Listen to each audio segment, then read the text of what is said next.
আমার নাম জয়শ্রী চক্রবর্তী। আমি পাঠ করতে চলেছি হিমাদ্রি কিশোর দাশগুপ্তের ছোট গল্প শাংকেং হেড। তাপসকে নামিয়ে দিয়ে রাস্তার বাঁকে অদৃশ্য হয়ে গেল।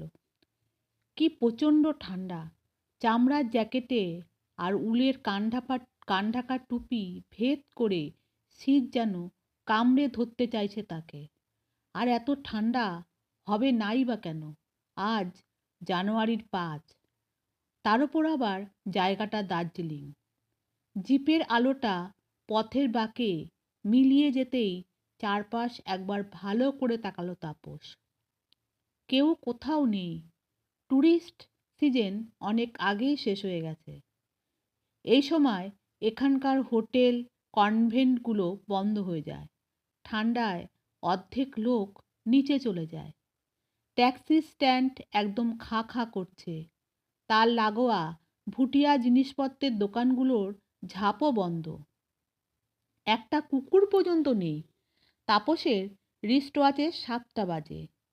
পাংখা বাড়িতে জিপটা খারাপ হয়ে গেছিল বলেই তাপসের এখানে পৌঁছাতে ঘণ্টাখানেক দেরি হয়েছে ঠিকই, তাহলে শীতের দার্জিলিংয়ে সন্ধ্যা নামতেই যে এত শুনশান হয়ে যায় তার ধারণা ছিল না তার। চারপাশে একবার দেখে নেবার পর তাপস তাকালো ওপর দিকে। বেশ কিছুটা ওপরে একটা রেলিং ঘেরা জায়গাতে কুয়াশা মেখে দাঁড়িয়ে আছে কয়েকটা ল্যাম্পপোস্ট। হলদেটে বাতি জ্বলছে। তাপস চিনতে পারল ওটা ম্যাল। আগেও বার তিনেক দার্জিলিংয়ে এসেছে তাপস। কখনো বন্ধু বান্ধব, কখনো বা পরিবার পরিজনের সাথে নিছক বেড়াবার জন্য গরমকালে। আর এবার সে এসেছে একটা কাজ নিয়ে। আসলে তাপস একটা বড় কোরিয়ার কোম্পানিতে মোটামুটি চাকরি করে। অফিসেই তার কাজ। কিছু সম্প্রতি কোম্পানির সাথে একটা গণ্ডগোলের জেরে স্ট্রাইক করেছে কোরিয়ার ম্যানরা। এর ফলে সার্ভিস বন্ধ হয়ে যাবার উপক্রম। এদিকে বেশ কিছু চিঠি আর মালপত্র ডেসপ্যাচের অপেক্ষায় কোম্পানির ঘরে জমা আছে। তার মধ্যে বেশ কিছু জিনিস আবার ইনশিওর করা। সেগুলো ঠিক সময় প্রাপকের হাতে পৌঁছে দিতে না পারলে কোম্পানির আর্থিক ক্ষতি তো হবেই, তার সাথে সুনামেরও ক্ষতি হবে। বিশেষত এই দ্বিতীয় ক্ষতিটা এড়াতেই কোম্পানির মুম্বাইয়ের হেড অফিস থেকে তাপসদের কলকাতার অফিসে নির্দেশ এসেছে যে বিশেষত গুরুত্বপূর্ণ জিনিসগুলো আর স্ট্রাইক ওঠার অপেক্ষায় ফেলে রাখা যাবে না। অফিস স্টাফদের দিয়ে ডেলিভারি করাতে হবে। ওই রকম একটা ইনশিওর করা পার্সেল জায়গা মতো পৌঁছে দেবার জন্যই ওপরওয়ালার নির্দেশ। এই প্রবল শীতে কলকাতা থেকে দার্জিলিংয়ে এসে পৌঁছেছে তাপস। পার্সেলটা অবশ্য বড় নয়, 1.5 ফুট বাই 1.5 ফুট একটা হালকা কাঠের বাস্ক। তাপসের ব্যাগের মধ্যেই রয়েছে সেটা। তাপস একবার ভাবল ব্যাগ থেকে পার্সেলটা বার করে তার গায়ে লেখা ঠিকানাটা দেখে নেবে। এর পরক্ষণেই তার মনে হলো কাছে পিঠে তো কোনো লোক নেই, কাকে সে জিজ্ঞাসা করবে ঠিকানাটা? তার চেয়ে ওপরে উঠে কাজটা করাই ভালো। ম্যালে তো ঠিকানা জানার মতো কোনো লোক পাওয়াই যাবেই। এই ভেবে ব্যাগটা কাঁধে ফেলে জিপ স্ট্যান্ড থেকে বেরিয়ে পাথরের ধাপ ভেঙে ম্যালের দিকে উঠতে শুরু করলো তাপস। মিনিট 10-এর মধ্যেই সে ম্যালে উঠে এলো। কিন্তু এই জায়গাটা কেমন যেন শুনশান। বড় বড় দোকানপাটগুলো সব বন্ধ। দু একটা হোটেলের কাচের জানলার ভেতর থেকে ক্ষীণ আলো ভেসে আসছে। হোটেলগুলোর সামনে বা ম্যালে কোনো লোকজন নেই। শুধু একজন বুড়ো ঘোড়াওয়ালা রেলিংয়ের একপাশে দাঁড়িয়ে তার ঘোড়ার পিঠে কি যেন মালপত্র তুলছে। তাপস একটা ল্যাম্পপোস্টের নিচে দাঁড়িয়ে পার্সেলটা বের করলো।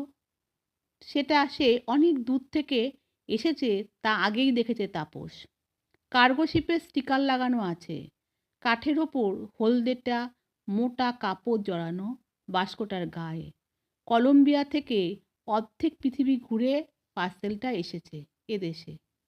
সেটা অবশ্য কোনো আশ্চর্যের বিষয় নয়। পৃথিবী এখন অনেক ছোট হয়ে গেছে। তাপসের পাড়ার একটা ছেলে তো চাকরি সূত্রে ব্রাজিলেও আছে। সেও মাঝে মাঝে সে দেশ থেকে এটা ওটা পাঠায় তার কলকাতার বাড়িতে। কলম্বিয়া থেকে দার্জিলিংয়ের পার্সেল তো আসতেই পারে। ল্যাম্পপোস্টের ফ্যাকাশে আলোয় পার্সেলের গায়ে লেখাগুলো আর একবার ভালো করে তাপস দেখল। প্রেরক এবং প্রাপকের নাম দুই সেখানে লেখা আছে। প্রেরক এম স্যান্যাল, বোগাটা, কলম্বিয়া। গোটা ও যে কলম্বিয়ার রাজধানী তা জানা ছিল তাপসের। প্রাপকের নাম এম স্যান্যাল, ঠিকানা ব্ল্যাক লক হাউস নিয়ার ম্যাল রোড, দার্জিলিং। প্রেরক এবং প্রাপকের নামের আদ্যাক্ষর এবং পদবী যখন হুবহু এক, তখন তারা পরস্পরের নিকটাত্মীয়ই হবে মনে মনে ভাবল তাপস। ঘোড়াওয়ালার কাছে এগিয়ে গিয়ে জানতে চাইল ম্যাল রোডের কাছে ব্ল্যাক লক হাউস কোথায়। ঘোড়াওয়ালা তাপসের প্রশ্ন বুঝতে পারল কিনা কে জানে। সে জবাব দিল, মালুম নেহি সাব, আপ উস দুকান মে পুছিয়ে। এই বলে সে আঙুল তুলে একটু দূরে একটা দোকান দেখিয়ে আবার নিজের কাজে মন দিল। ম্যালের দক্ষিণ দিকে একটা গলির মুখে সেই দোকানের ঝাঁপ প্রায় বন্ধ, তবে ভেতরে লোক আছে। একটা ক্ষীণ আলো ভেসে আসছে দোকানের ভেতর থেকে। ঘোড়াওয়ালার সাথে আর বাক্য ব্যয় না করে তাপস পা বাড়ালো সেই দোকানের দিকে। যা ঠান্ডা পড়েছে তাতে দ্রুত কাজ সেরে কোনো হোটেলের কম্বলের তলায় ঢুকতে হবে তাকে। ঠিকানাটা যদি কাছাকাছির মধ্যে হয় তাহলে তেমন কোনো অসুবিধা নেই, কিন্তু যদি দূরে হয় তবে এখনও সে কোনো হোটেলে ঢুকে পড়বে। কাল ভোরে পার্সেলটা জায়গা মতো পৌঁছে দিয়ে তারপর ফেরার জন্য গাড়ি ধরবে। এই ঠান্ডার মধ্যে তার পক্ষে বেশি ঘোরাঘুরি করা সম্ভব নয়। একথা ভাবতে ভাবতে তাপস গিয়ে উপস্থিত হলো দোকানের সামনে। কাঠের ঝাঁপ ঠেলে দোকানের ভেতর প্রবেশ করতেই তাপস বুঝতে পারল সেটা একটা কিউরিও শপ।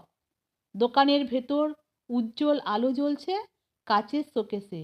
দেওয়ালের গায়ে রাখা আছে বিভিন্ন ধরনের অ্যান্টিক মূর্তি, থাঙ্কা, তিব্বতী মুখোশ, নেপালি কুকরি ইত্যাদি। কাউন্টারে বসেছিলেন গলাবন্ধ কোট, কুকরির এমব্লম লাগানো টুপি পরা একজন বৃদ্ধ।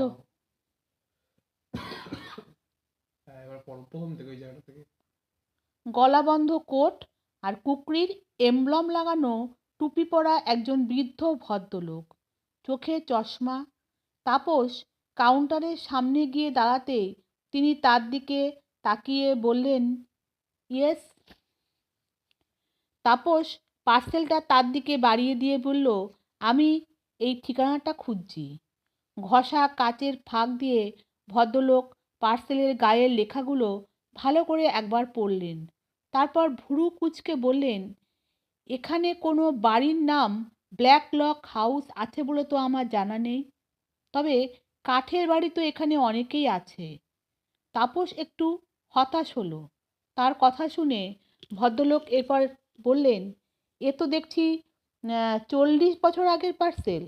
তাপস বলল, না না, অত পুরনো নয়, মুম্বাই থেকে কিছুদিন হলো এখানে এসেছে।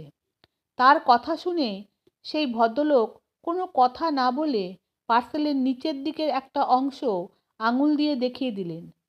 বাক্সের ওপর জড়ানো হলদেটে কাপড়টা সম্ভবত ঘষা লেগে ছিঁড়ে গেছে। সেখানে হলদে কাপড়ের ভেতর একটা বিবর্ণ কাপড়ের আস্তরণ চোখে পড়েছে। সেখানে প্রায় অস্পষ্টভাবে লেখা, ভিক্টোরিয়া কার্গো 1960 বোগোটা। এই লেখাটি তাপসের চোখে পড়েনি। 1960 মানে তাপসের জন্মের 20 বছর আগে। এই রকম মাঝে মাঝে হয় বলে শুনেছি যে 20-50 বছর ধরে গুদামে পড়ে থাকা দাবিহীন পার্সেলের দাবিদারের সন্ধান মেলে, তখন আবার সেটা সেই দাবিদারের নতুন ঠিকানায় পাঠাতে হয়। একে বলে রিপার্সেলিং। এটাও তাহলে সে এরকম একটা পার্সেল, মনে মনে তা ভাবল তাপস।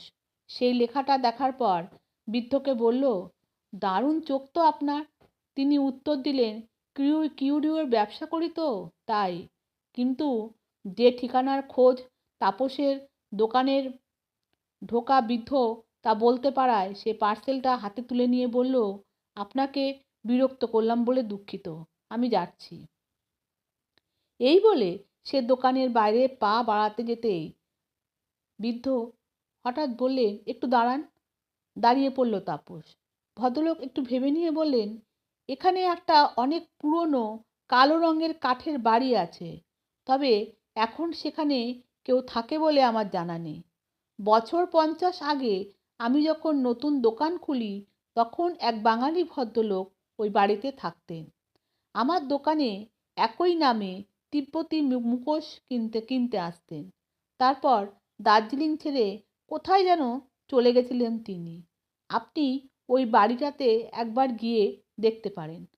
তাপস শুনে বলল, ব্ল্যাকলক হাউস যখন ঠিকানা, তখন সে বাড়িটা হলেও হতে পারে। তা বাড়িটা কোথায়? তিনি বললেন, আপনি স্টেপ অ্যাসাইড চেনেন? তাপস বলল, হ্যাঁ। তিনি বললেন, স্টেপ অ্যাসাইড ভুটিয়া বস্তি পার হয়ে একটু এগোলে দেখবেন ডান হাতে পাহাড়ের ঢাল বেয়ে একটা রাস্তা নিচের দিকে নেমে গেছে। ওই রাস্তার শেষ প্রান্তে বাড়িটা। রাস্তাটা একটু নির্জন ঠিকই, কিন্তু চোর ডাকাতের ভয় নেই। কিউরিও শপের মালিককে ধন্যবাদ জানিয়ে তাপস বাইরে এসে দাঁড়ালো। কেউ কোথাও নেই, সেই ঘোড়াওয়ালাও চলে গেছে। আরও শূন্যতা যেন নেমে এসেছে চারপাশে। লাইট পোস্টের খোয়াটে আলোয় নিচে কুয়াশার মধ্যে পড়ে রয়েছে সবুজ রঙা বসার জায়গাগুলো। অথচ গ্রীষ্মকালে এখানে এই সময় ঠিক ঠিক করে ট্যুরিস্ট। দোকানের বাইরে দাঁড়িয়ে তাপস একবার ভাবল, পরদিন সকালেই যে সে বাড়িটার খোঁজে যাবে। তার পরক্ষণই আবার তার মনে হলো, তাহলে সারা রাত তাকে একটা চিন্তা নিয়ে কাটাতে হবে। স্টেপ অ্যাসাইড জায়গাটা তার চেনা, বেশি দূরে নয়, একবার দেখেই আসা যাক না বাড়িটা। আর পার্সেলটা যদি ওই ঠিকানারই হয়ে থাকে, তাহলে সে সেটা সেখানে গুছিয়ে দিয়ে হোটেলে ফিরে নিশ্চিন্তে ঘুমাতে পারবে। মাত্র 7:30 তো বাজে, 1 ঘন্টার মধ্যে সে নিশ্চয়ই ফিরে আসতে পারবে। সে এই ভেবে তাপস হাঁটতে শুরু করলো। ম্যাল ছেড়ে তাপস স্টেপ অ্যাসাইডের রাস্তাটা ধরল। চেনা রাস্তা, এর আগে বেড়াতে এসে প্রতিবারই দেশবন্ধুর বাসভবন স্টেপ অ্যাসাইড দেখতে গেছে। সত্যি খুব ঠান্ডা লাগছে তার। মাফলারটা টুপির ওপর ভালো করে জড়িয়ে নিয়ে তাপস হাঁটতে লাগলো। রাস্তার পাশের বাড়িগুলো সব নিঝুম, শীতের মধ্যে গুটিসুটি মেরে দাঁড়িয়ে আছে। একসময় সে পৌঁছে গেল স্টেপ অ্যাসাইড, সেখানে কোনো লোকজন চোখে পড়ল না তার। স্টেপ অ্যাসাইড ঘুমন্ত ভুটিয়া বস্তি পিছনে ফেলে তার একটু এগোতেই ডান দিকে ঢাল বেয়ে একটা রাস্তা নেমে গেছে দেখতে পেল তাপস। রাস্তার মানে পাথরের ধাপ। সেই ধাপ বেয়ে নিচে নামতে শুরু করলো সে। ঠিক তখনই আকাশ থেকে পেঁজা তুলোর মতো কি যেন ঝরে পড়তে শুরু করলো তাপসের গায়ে। তুষারপাত শুরু হয়েছে। বেশ অনেকটা নিচে নামার পর তাপস একটা সমতল জায়গাতে এসে দাঁড়ালো। রাস্তা চলে গেছে সামনের দিকে, তার দুপাশে ইউক্যালিপটাসের ঘন বন। তাপস একবার হাঁটতে শুরু করলো। চারদিকে কোনো আলো নেই। আস্তে আস্তে সাদা বরফের চাদর ঢেকে যাচ্ছে গাছের মাথাগুলো। হিমেল বাতাসের ফিসফিস শব্দ শোনা যাচ্ছে ইউক্যালিপটাসের বন থেকে। এত নির্জন, সে এবার তাপসের ভয় করতে লাগলো। তার মনে হলো এত রাতে তার এই জায়গাতে আসা ঠিক হয়নি। বনের মধ্যে দিয়ে আরও কিছুটা এগোবার পর তাপস যখন ভাবছে এবার ফিরে যাওয়াই ভালো, ঠিক সেই সময় তার চোখে পড়ল সেই বাড়িটা। ক্ষীণ চাঁদের আলোতে প্রায় অন্ধকারের সাথে মিশে দাঁড়িয়ে আছে কাঠের বাড়িটা। তুষারপাতের ফলে তার ঢালু ছাদটা শুধু একটু সাদাটে দেখাচ্ছে।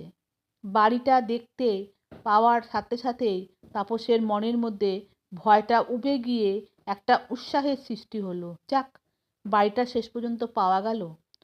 তাপস পৌঁছে গেল বাড়িটার সামনে। একটা অনুচ্চ পাথরের প্রাচীর দিয়ে ঘেরা বাড়িটা। তিন দিকেই ইউক্যালিপটাসের ঘন বন। কম্পাউন্ডের ভেতর প্রবেশ করে সোজা রাস্তা ধরে তাপস গিয়ে দাঁড়ালো বাড়ির ছাদের দরজার সামনে। চাঁদের অস্পষ্ট আলোতে তাপস দেখল দরজার পাশে একটা ফলকে বিবর্ণ হয়ে যাওয়া কয়েকটা হরফ, এম এম সান্যাল। লেখাটা দেখেই মনটা নেচে উঠল তার। যাই এই প্রবল ঠান্ডার মধ্যে এতটা পথ আসা বিফলে যায়নি তার। ভাগ্যিস সেই বৃদ্ধ এই বাড়িটার কথা বলেছিল। বাড়ির ভেতরে কোনো আলো দেখা যাচ্ছে না।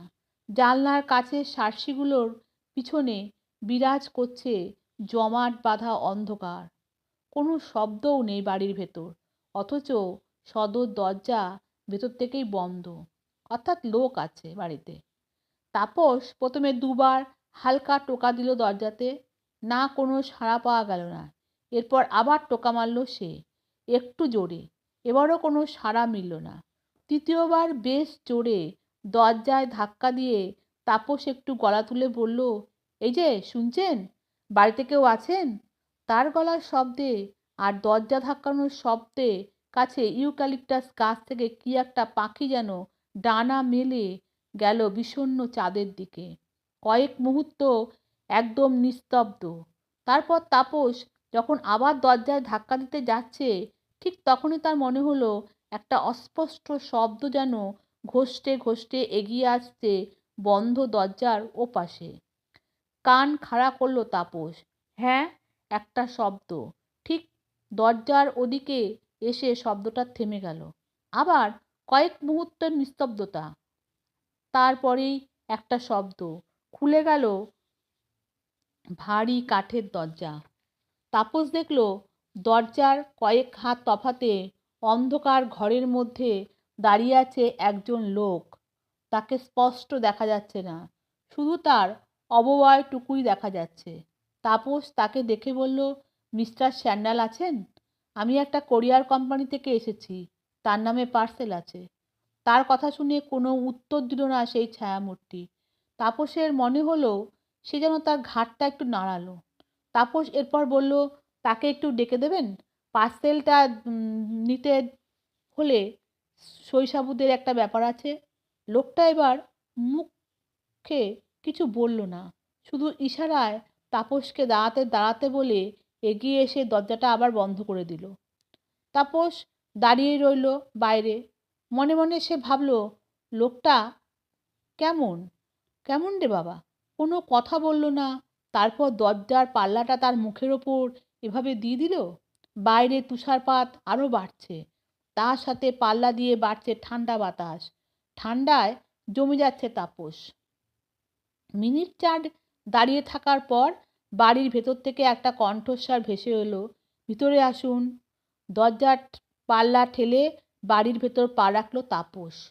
প্রথমে একটা অন্ধকার ঘর, সেই ঘরের ওপাশে অন্য একটা ঘর থেকে মৃদু আলোক রেখা ভেসে আসছে। তাপস এগিয়ে গিয়ে দাঁড়ালো সেই ঘরের দরজায়। দরজার সোজাসুজি একটা টেবিল রাখা আছে ঘরের মাঝখানে। সেই টেবিলের ওপরে একটা মোমবাতি জ্বলছে, আর টেবিলের ওপাশে একটা চেয়ারে বসে আছেন ড্রেসিং গাউন পরা পক্ককেশ এক ভদ্রলোক। তাপস দরজার কাছে গিয়ে দাঁড়াতেই তিনি ইশারাতে ঘরের মধ্যে ঢুকতে বললেন তাকে। কাঠের ওপর দামি কার্পেট বিছানো ঘরের মেঝেতে পা রাখল তাপস। ভেতরে ঢুকেই সে অবাক হয়ে গেল।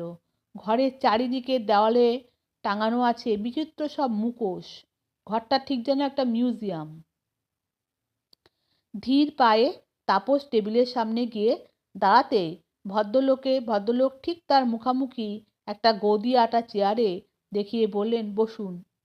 বাইরে ঠান্ডায় দাঁড়িয়ে থাকতে নিশ্চয়ই বেশ কষ্ট হলো আপনার। ভদ্রলোকের বেশ ভরাট গলা, তার বচনভঙ্গিতে বেশ একটা আভিজাত্য আছে। মৃদু হেসে তাপস চেয়ারটাতে বসলো। তারপর পার্সেলটা টেবিলে রেখে ভদ্রলোকের উদ্দেশ্যে বলল, আমি তাপস বাবু, কলকাতা থেকে আসছি। আপনি নিশ্চয়ই মিস্টার এম সান্যাল। আপনার জন্য এই পার্সেলটা আছে, কলম্বিয়া থেকে এসেছে। ভদ্রলোক বললেন, হ্যাঁ, আমি সেই লোক। এই বলে তিনি একবার তাকালেন টেবিলের ওপর রাখা পার্সেলের দিকে। তাপস লক্ষ্য করল সেদিকে তাকিয়ে তাকিয়ে তার মুখভয়ে কোনো পরিবর্তন হলো না। পার্সেলটা যে আসবে তা যেন জানাই ছিল তার। পকেট থেকে চালানের কাগজ বার করে ভদ্রলোকের দিকে এগিয়ে দিয়ে তাপস বলল, পার্সেলের নাম্বারের সাথে নাম্বার মিলিয়ে চালানটাতে একটা সই করতে হবে। কাগজটা হাতে নিয়ে বক্সটা কাছে টেনে নম্বরটা মেলালেন ভদ্রলোক। তারপর কলমদানি থেকে একটা কলম তুলে কাগজের ওপর ঝুঁকে পড়ে সই করতে লাগলেন। সেই সুযোগে তাপস একবার ভালো করে দেখল ভদ্রলোককে। তার বয়স 70-এর বেশি হবে। এই বয়সেও বেশ বলিষ্ঠ চেহারা। গায়ের রং একসময় বেশ ফর্সাই ছিল, মনে হয় এখন তামাটে বর্ণ ধারণ করেছে। প্রশস্ত ললাট, টিকালো নাক, নিখুঁতভাবে কামানো মুখমণ্ডল। তবে তার চোখের দৃষ্টি কেমন যেন বিষণ্ণ। যেসব বয়স্ক মানুষ নিঃসঙ্গতায় ভোগেন তাদের চোখের দৃষ্টি যেমন হয় ঠিক সেরকম। ঘরটার দিকেও এক ঝলক তাকালো তাপস। রুচি আর আভিজাত্যের ছাপ ছড়িয়ে আছে ঘরে। দেওয়ালে নানা রকম মুখোশ তো আছেই, পায়ের তলায় দামি কার্পেট, একপাশে এক কাঠের বেশ কয়েকটা বড় আলমারি ভর্তি বই, সাবেক আমলের সোফা সেট। টেবিলের ওপর মোমদানিটাও মনে হয় রূপোরই তৈরি। ফায়ার প্লেসটিতে কাঠকয়লার আঁচ জ্বলছে। কারুকাজ করা ফায়ার প্লেসের মাথার ওপর বসানো আছে বেশ বড় পিতলের মূর্তি, মনে হয় অ্যান্টিকই হবে। সই করে কাগজটা তাপসের হাতে দিলেন ভদ্রলোক। গোটা হরপে পুরো নাম সই করলেন, মৃগাঙ্ক মোহন সান্যাল। পুরো নামটা দেখে তাপসের হঠাৎ কেন জানি মনে হলো এই নাম যেন আগে কোথাও শুনেছে বা পড়েছে। যাই হোক, সইটা ঠিক মতো হয়েছে কিনা তা দেখে নিয়ে কাগজটা ভাঁজ করে পকেটে রাখলো তাপস। তার কাজ শেষ হয়ে গেছে, এবার উঠতে হবে তাকে। তাই তাপস ভদ্রলোকের উদ্দেশ্যে বলল, ধন্যবাদ, আমি তাহলে এখন উঠি। ভদ্রলোক তাকিয়েছিলেন কাছের সার্সিওয়ালা জানলার দিকে। তাপসের কথা শুনে বললেন, কিন্তু আপনি এখন যাবেন কি করে? বাইরে তো তুষারপাত, আরো ঝড় শুরু হয়েছে। আপনি বরং একটু বসে যান। তাপস তাকালো জানলার দিকে। বাইরের শব্দ ঘরের মধ্যে না ঢুকলেও তাপস দেখল বাতাসের প্রবল ধাক্কায় জানলার কাচের শাঁসিগুলো থরথর করে কাঁপছে। মৃগাঙ্ক মোহনের কথা শুনে সে উঠতে গিয়েও থমকে গেল। সত্যি তো, এই অবস্থায় বাইরে সে কি করে বেরোবে? কিন্তু তুষারপাত আর ঝড় যদি না থামে, তবে এই কথা ভেবে মনে মনে একটু ভয় পেয়ে গেল তাপস। মৃগাঙ্কমোহন মনে হয় তার মনের ভাব বুঝতে পারলেন। তাই তিনি বললেন, এই ঝড় বেশিক্ষণ হয় না, সম্ভবত কিছুক্ষণের মধ্যেই থেমে যাবে। তাপস বলল, তাহলেই ভালো। আসলে পাহাড়ি পরিবেশ আমরা ঠিক অভ্যস্ত নই তো। তুষারপাত আমি এই প্রথম দেখলাম।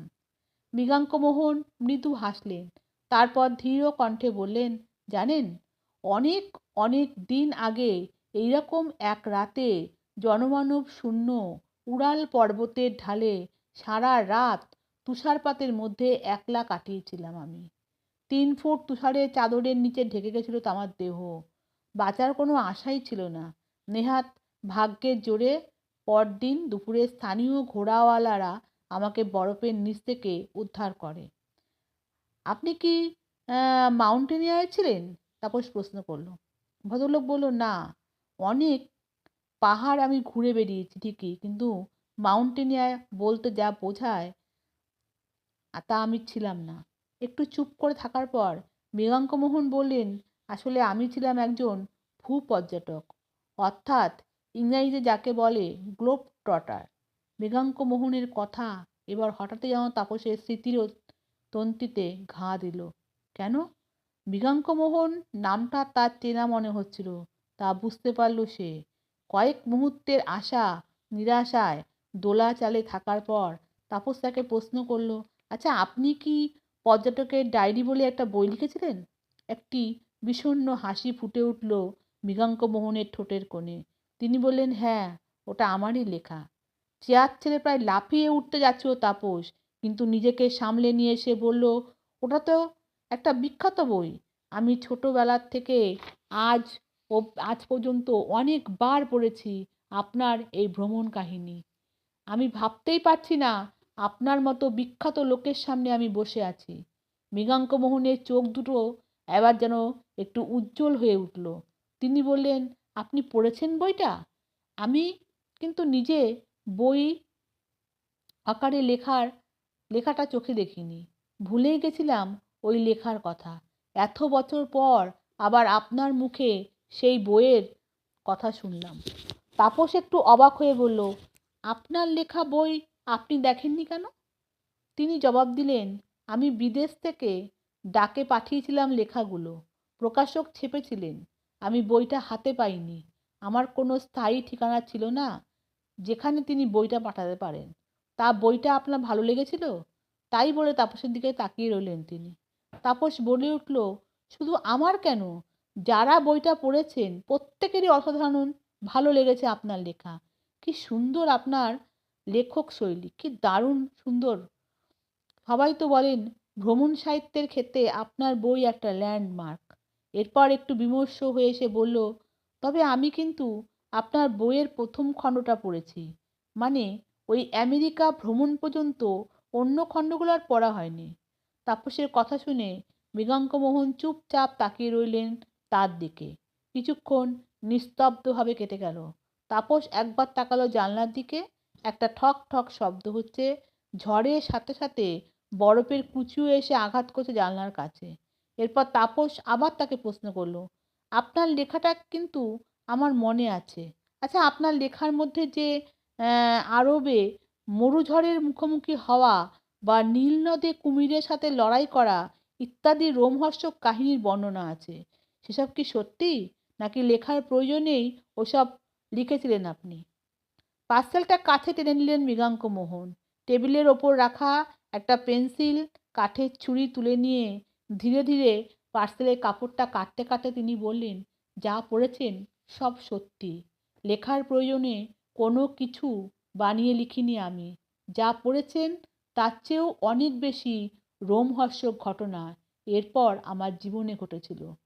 তারপর শুনে বলল, তাই নাকি? সেটা কি আপনার বইয়ের দ্বিতীয় খণ্ডে লিখেছিলেন? নিঃশব্দে হেসে মৃগাঙ্কমোহন বললেন, না, সেখানে লিখিনি আমি, কারণ লেখার কথা থাকলেও সে খণ্ড আর লেখা হয়নি আমার। তাপস একটু বিস্মিত হয়ে বলল, ও, দ্বিতীয় খণ্ডটা আর প্রকাশই হয়নি? সেটা আর লিখলেন না কেন আপনি? পার্সেলের ওপরের কাপড়গুলো খুলে ফেলেন মৃগাঙ্কমোহন। তার ভেতর থেকে বেরিয়ে পড়েছে কালো রঙের পালিশ করা কাঠের বাক্স। ছোট একটা ডালা আছে তাতে।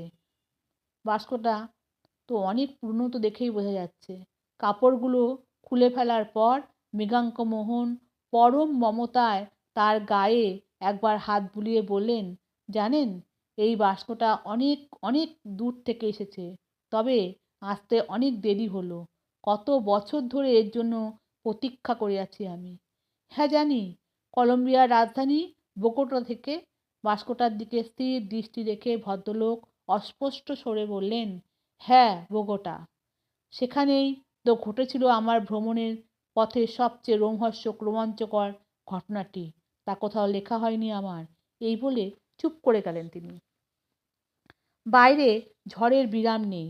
জানলার শাসিগুলো কেঁপেই চলেছে। তার ঘরের মধ্যে একটা বেশ আরাম লাগছে। তাপসের ফায়ার প্লেসের আঁচে তার শীত ভাবটা কেটে গেছে। শুধু তার একটাই ভয়, ঝড় থামলে ম্যালের হোটেলগুলোর দরজা বন্ধ হয়ে যাবে না তো? তবে বাইরে যা অবস্থা, তাতে এখন বেরোনো তার পক্ষে অসম্ভব। ঝড় না থামা পর্যন্ত তাকে অপেক্ষা করতেই হবে। কিছুটা তার সামনে বসে থাকা বিখ্যাত পর্যটকের মুখ থেকে কাহিনী শোনার লোভে, আর কিছুটা সময় কাটানোর জন্য। এরপর তাপস মৃগাঙ্ক মোহনের উদ্দেশ্যে বললেন, বোগোটা শহরের ভ্রমণের সময় যে রোমহর্ষক ঘটনা ঘটেছিল সে কাহিনী আমাকে বলবেন? মৃগাঙ্ক মোহন তাকিয়েছিলেন বাস্কটার দিকে। তাপসের কথা শুনে তিনি যেন একটু চমকে উঠে তাকালেন তার দিকে। তারপর তাপসের চোখের দিকে তাকিয়ে বললেন, আপনি সত্যি শুনতে চান সেই কাহিনী? অবশ্যই। এই পার্সেলটা যখন আপনি এনেছেন তখন সে কাহিনী অন্তত আপনাকে জানানো আমার কর্তব্যের মধ্যেই পড়ে। কিন্তু শুনে আপনি ভয় পাবেন না তো? প্রশ্ন শুনে তাপস একবার হেসে ফেলে বললেন, আপনি কি একদম বাচ্চা ছেলে ভাবলেন? আপনি বলুন। মৃগাঙ্কমোহনের মুখে ফুটে উঠল একটা চাপা হাসির রেখা। তিনি বললেন, ঠিক আছে, তাহলে শুনুন। কয়েক মিনিট চুপ করে কি যেন ভাবার পর মৃগাঙ্কমোহন বলতে শুরু করেন তার কাহিনী। আমেরিকার ভ্রমণ শেষ করে মেক্সিকো, গুয়াতেমালা, এল সালভাদর হয়ে নিকারাগুয়ার সামান্য অংশ ছুঁয়ে হন্ডুরাসের মধ্যে দিয়ে কোস্টারিকা পৌঁছাতে আমার মাস 2 সময় লেগেছিল। বহু বিচিত্র অভিজ্ঞতা হয়েছিল সে পথে, কিন্তু সে গল্প আমি যাচ্ছি না।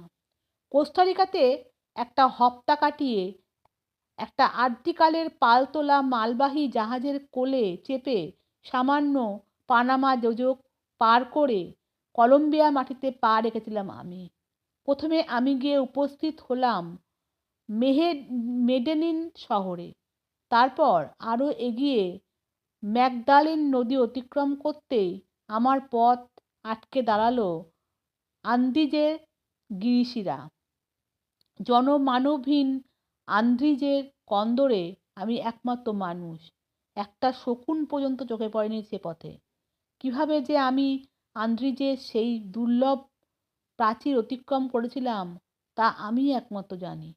অবশেষে কলম্বিয়ার ভূখণ্ডে পা রাখার 27 দিন পর আমি উপস্থিত হলাম তার রাজধানী বোগোটা শহরে।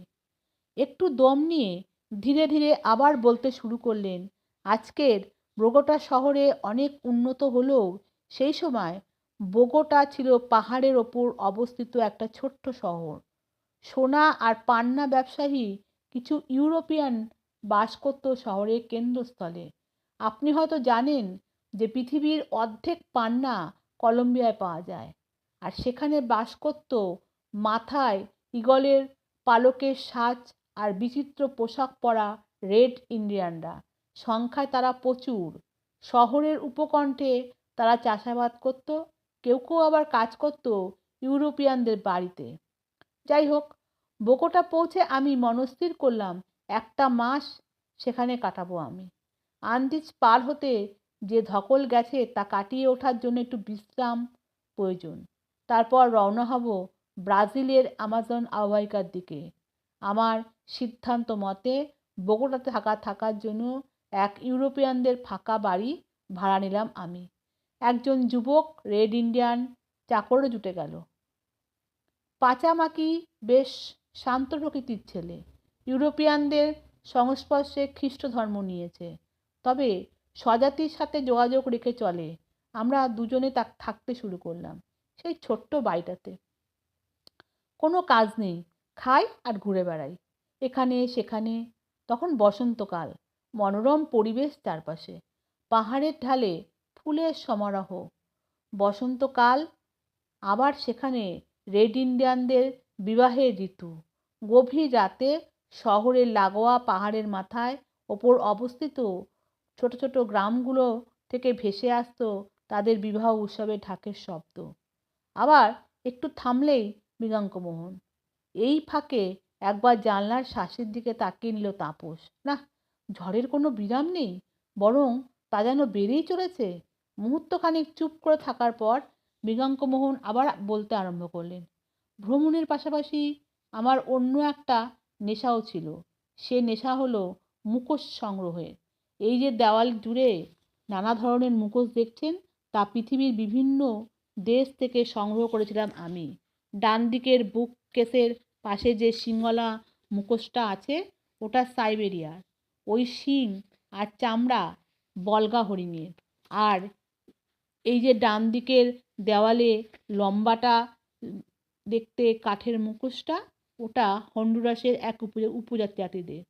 বোগোটা শহর বাস করার সময় রেড ইন্ডিয়ানদের মুখোশ সম্পর্কে খোঁজখবর করতে গিয়ে একদিন শুনতে পেলাম তাদের কাছে নাকি এক অদ্ভুত ধরনের মুখোশ পাওয়া যায়। সে ব্যাপারেও আরও একটু খোঁজ নেওয়ার পর বৃদ্ধ রেড ইন্ডিয়ানদের কাছে দেখলাম সেটা। জিনিসটা দেখে আমি অবাক হয়ে গেলাম। মুখোশের মতো দেখতে হলেও সেটা আসলে মুখোশ নয়, সেটা আসলে কুঁচকানো মাথা, শাঙ্কিং হেড। তাপস বিস্ময়ে বলে উঠলেন, সত্যিকারের মানুষের মাথা? মৃগাঙ্কমোহন বললেন, হ্যাঁ, সত্যিকারের মানুষের মাথা। একরাশ চুলওয়ালা মুখোশের মাথা, দেখতে মানুষের কুঁচকানো মাথা। চুল ছাড়াও তার দাঁত, ঠোঁট, নাক সব থাকে। শুধু চোখের পাতা দুটো সুতো দিয়ে সেলাই করা থাকে, যাতে অশুভ আত্মা তার মধ্যে প্রবেশ না করতে পারে। পরে অবশ্য বোগোটাতেই এক ইউরোপিয়ানদের মুখে শুনেছিলাম কিভাবে শাঙ্কিং হেড তৈরি করা হয়। রেড ইন্ডিয়ানরা বিজাতীয় লোককে সুবিধা মতো পেলে তার মুন্ডু সমেত গলা কেটে নেয়। তারপর সেই মাথার ভেতর থেকে চোখ, ব্রেন ইত্যাদি পচনশীল বস্তু বার করে ফেলে গরম পাথর ভরে দেয় সেখানে। এভাবে মাথাটাকে যাবজ্জীবন তারা রেখে দিত পারে। পাথর ভরার ফলে মাথাটা ছোট হয়ে কুঁচকে যায় ঠিকই, কিন্তু তার অবয়ব মোটামুটি অবিকৃতই থাকে। মাথার চুল আরও ঘন মনে হয়। বৃদ্ধ রেড ইন্ডিয়ানদের কাছে এই অদ্ভুত জিনিসটা দেখার পর সেটা সংগ্রহের ইচ্ছা জাগলো আমার।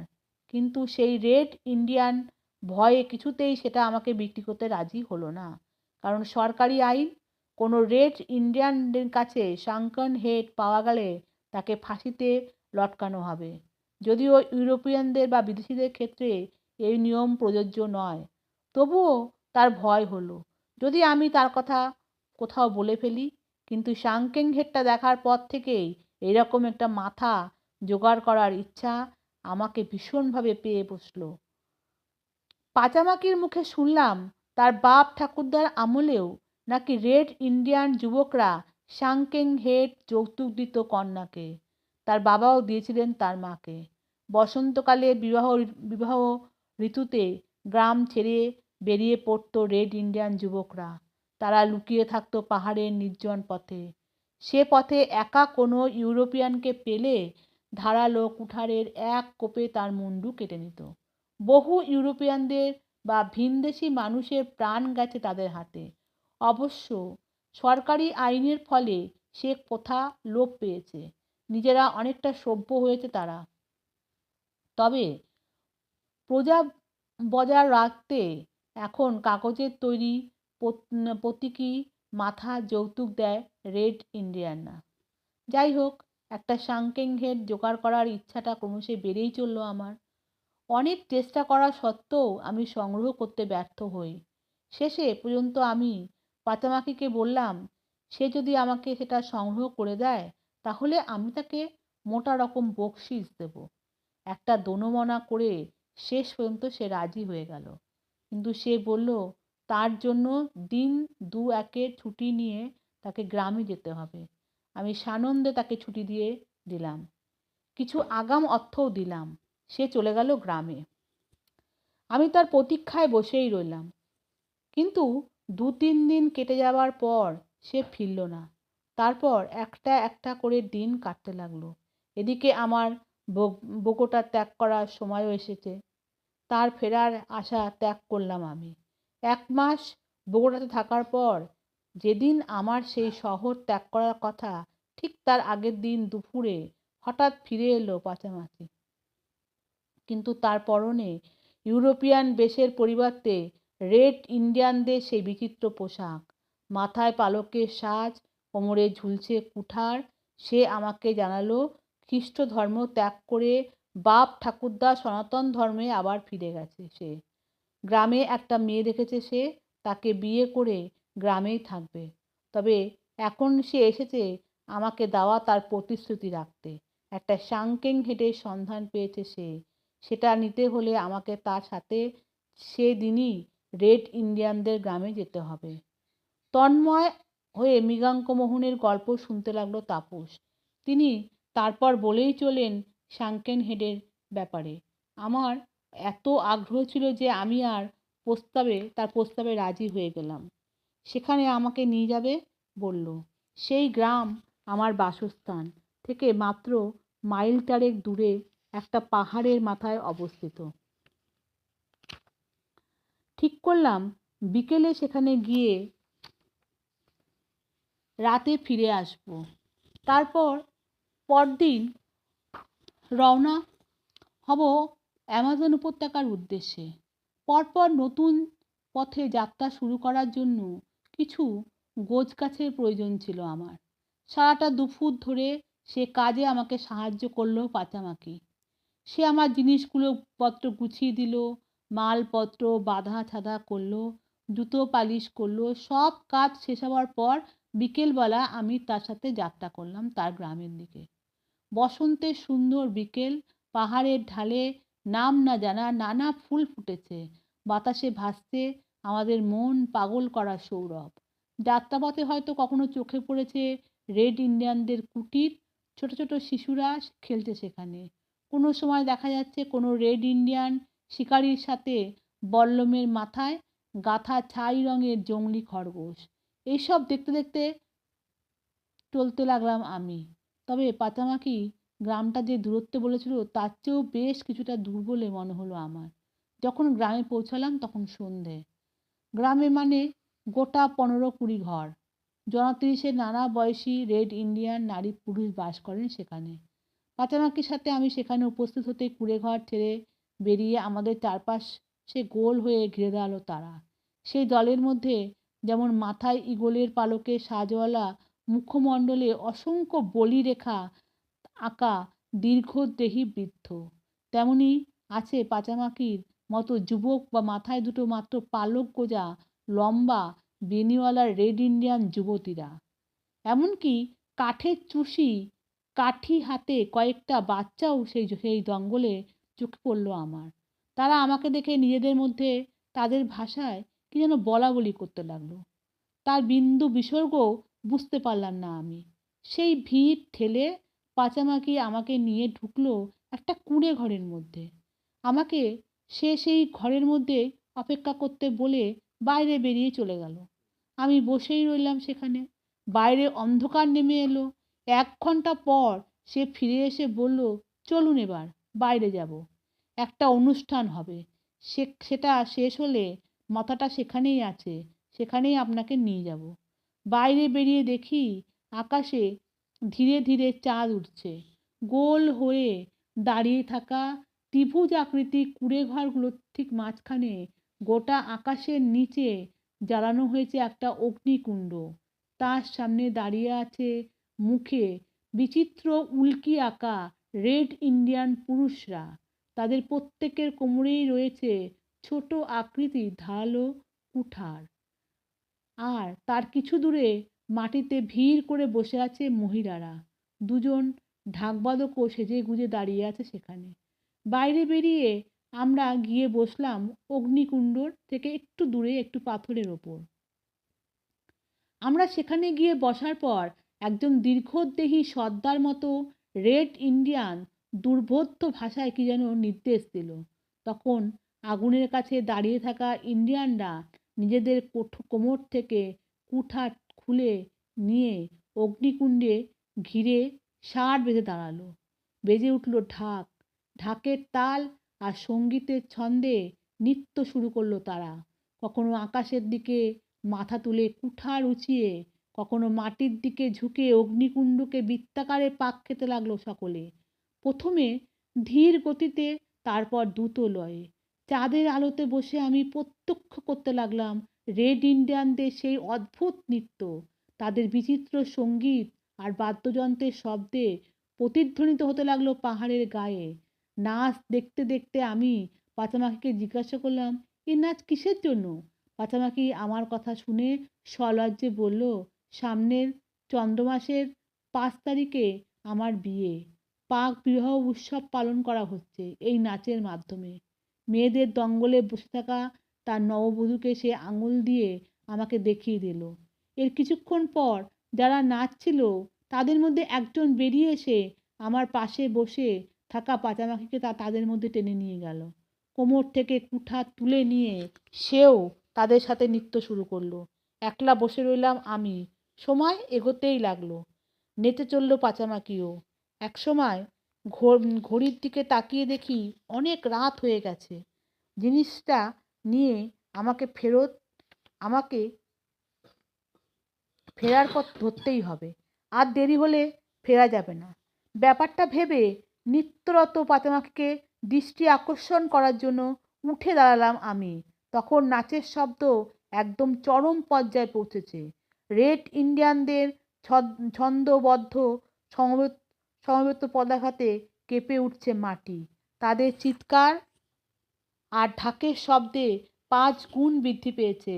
আমি উঠে দাঁড়াবার পর মনে হয় আমাকে লক্ষ্য করল পাঁচামাকি এবং সম্ভবত উঠে দাঁড়াবার কারণ অনুধাবন করল সে।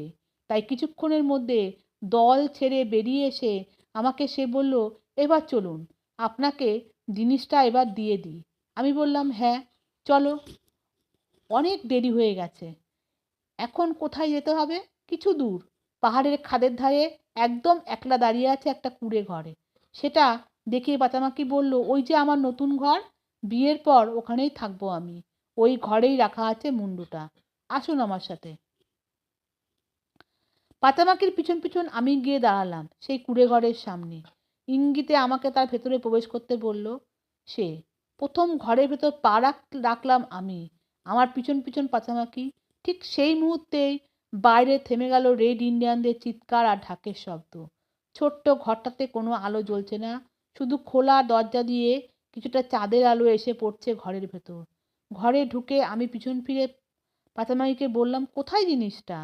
আমার মাথার উত্তরে পাতামাকি তার বেটে কুঠার সমেত হাতটা তার মাথার ওপর তুলে ধরে এসে বলল, ওই যে ওই দেওয়ালের দিকে তাকান, ওখানে দেওয়ালের কোণে সেটা রাখা আছে।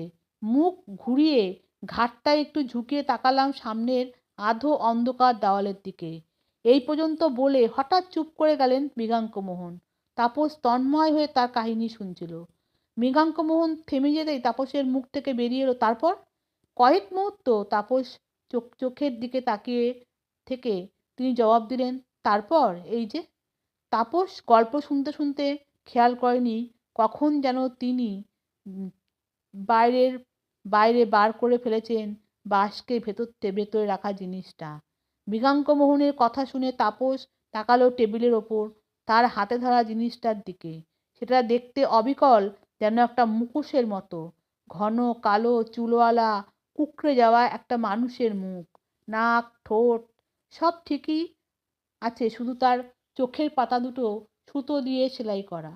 শাঙ্কিং হেড। সেটা দেখে বিস্মিত হয়ে তাপস বলে উঠল, এই মাথাটাই কি ছিল সেই ঘরের ভেতর? কার মাথা এটা? এরপর ঘন কালো চুল তো ইউরোপিয়ানদের থাকে না। একটা বিস্ময়ে হাসি ফুটে উঠল মৃগাঙ্কমোহনের মুখে। আর ঠিক সেই সময় ঝড়ের ঝাপটায় খান খান হয়ে গেল জানলার কাচের আরশে। একরাশ ঠান্ডা বাতাসের ঝলকা নিভে গেল টেবিলে রাখা মোমবাতি। ঘর অন্ধকার হয়ে গেল। শুধু ফায়ার প্লেসের গনগনে আঁচের লাল আভা এসে পড়েছে মৃগাঙ্কমোহনের মুখে। আর তার ডান হাতে ধরা শাঙ্কিং হেডের ওপর অন্ধকার ঘরের মধ্যে তাপসের দিকে বিষণ্ণ হাসি দিয়ে তাকিয়ে রইলেন তিনি। হঠাৎ যেন তাপসের মনে হলো এই দুই মুখের মধ্যে বড্ড বেশি মিল। চেয়ার ছেড়ে উঠে দাঁড়ালো তাপস। এর পর মুহূর্তেই মৃগাঙ্কমোহন বাঁ হাত দিয়ে তার নিজের ঘাড়ের উপর দিকে একটানা তার মাথাটা খসিয়ে ফেললেন। ঘাড়ের ওপর শুধু জমাট বাঁধা অন্ধকার। একটা আত্মচিৎকার করে উঠল তাপস। তারপর কোনো রকমে সেই অন্ধকার ঘর ছেড়ে ছিটকে বাইরে বেরোলো। ঘরের ভেতর থেকে ভেসে এলো মৃগাঙ্কমোহনের গলা, এই ঝড় বৃষ্টির মধ্যে কোথায় যাচ্ছেন আপনি? গল্পটা তো পুরো বলাই হলো না আপনাকে। সেই কুঁড়ে ঘরের ভেতর কি হলো সেটা শুনে যান। মৃগাঙ্কমোহনের গল্পের বাকি অংশ শোনার জন্য তাপস আর সেখানে দাঁড়ালো না। বাড়ির বাইরে বেরিয়ে সে ঝড়ের মধ্যেই ছুটতে শুরু করলো। নমস্কার।